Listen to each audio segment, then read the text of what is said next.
പഠിച്ച സമയത്താണ് ഒരു വീട് വാങ്ങണമെന്ന ആഗ്രഹം യോഹന്നാനുണ്ടായത്. അയവിട്ടൊക്കെയാണ് ബംഗ്ലാവ് പോലത്തെ വീട് കാണിച്ചു കൊടുത്തത്. രാജമ്മ ഇറങ്ങി വന്നത് ഇതുപോലത്തെ ഒരു വീട്ടിൽ നിന്നാണ്. അതുകൊണ്ട് ഇങ്ങനെ ഒരു വീട്ടിൽ തന്നെ രാജമ്മയെ താമസിപ്പിക്കണമെന്നത് യോഹന്നാന്റെ ആഗ്രഹമായിരുന്നു.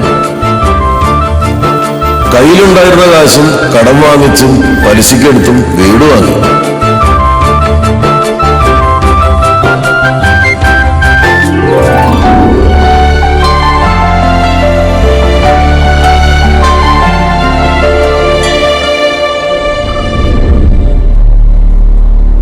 കുറച്ചു നാളുകൾക്ക് ശേഷം കച്ചവടത്തിന് ഇടിവ് സംഭവിച്ചു. കടക്കാരെ കൊണ്ട് ഇരിക്കപ്പെടുത്തി ഇല്ലാണ്ടായപ്പോ മറ്റു മാർഗങ്ങളൊന്നുമില്ലാതെ യോഹന്നാൻ വീട് വിൽക്കാൻ തീരുമാനിച്ചു.